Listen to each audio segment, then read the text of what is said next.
Bonjour à tous, aujourd'hui on va parler musique et plus précisément de la musique dans les jeux vidéo. Alors je ne vais pas en faire l'historique comme le joueur de grenier l'a déjà fait, simplement un retour d'expérience mélangé à des recherches et qui se finira sur une invitation.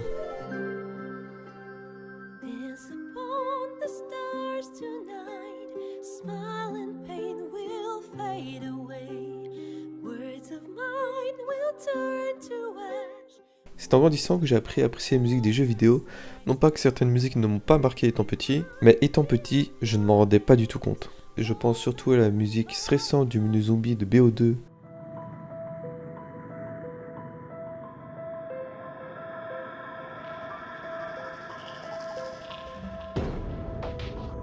ou encore la plaisante de The Last of Us qui lui aussi est érigée par les zombies et l'apocalypse, mais la musique est complètement différente.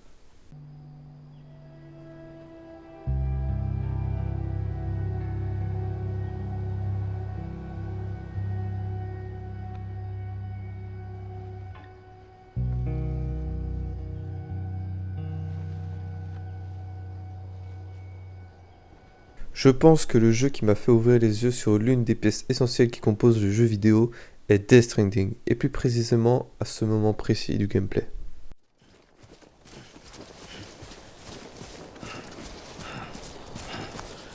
First of March, it's clear to me there's something that's uncomforting. Your body is away with me, but I'm exactly where I wanna be. But I'm a long way from home.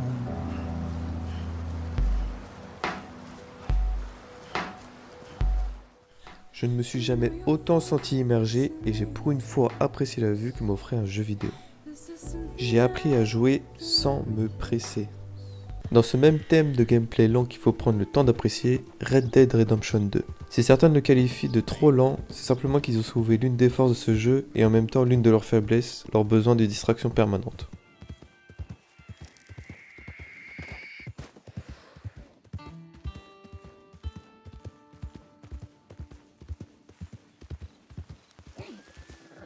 J'aimerais m'étaler pendant 1 heure sur ce jeu, mais ça a déjà été fait partout sur YouTube, n'hésitez pas à aller checker ces autres vidéos.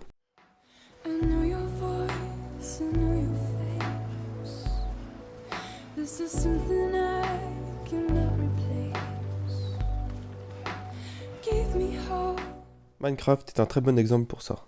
Minecraft sans ses musiques ne serait pas le même Minecraft. Beaucoup de moments de jeu ont marqué les joueurs quand la musique s'est lancée.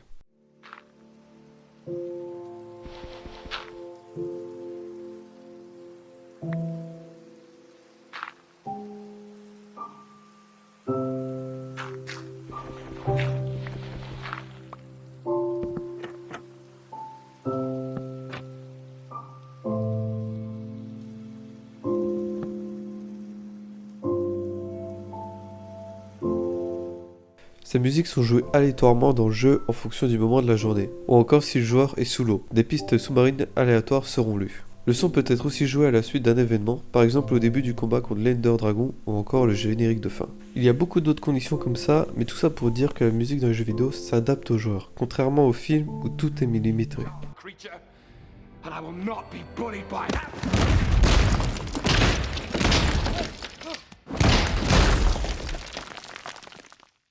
Comme disait Alexandre Astier dans une interview pour le lancement du film Kaamelott premier volet, la musique sait ce qui va se passer avant l'image et avant le spectateur.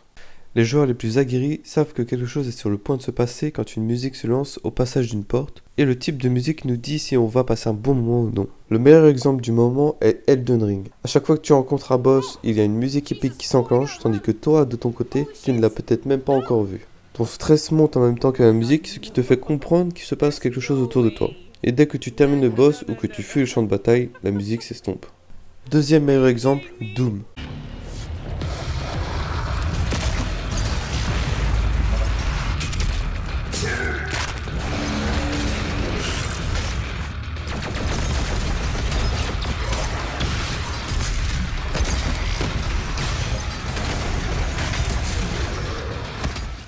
Imagine ce jeu sans musique, et c'est là que tu te rends compte de la place de la musique dans les jeux vidéo.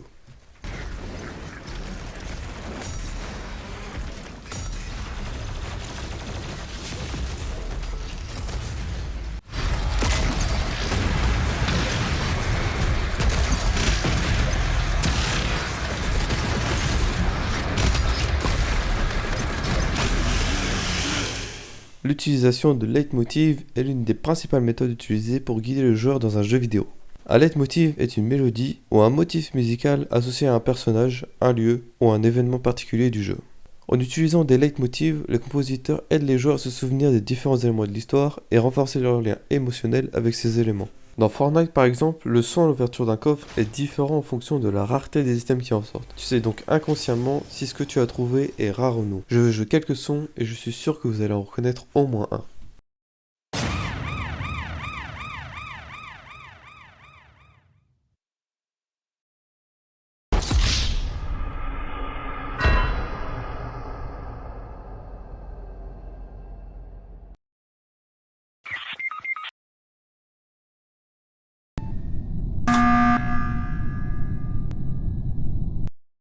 I will not be bullied by that.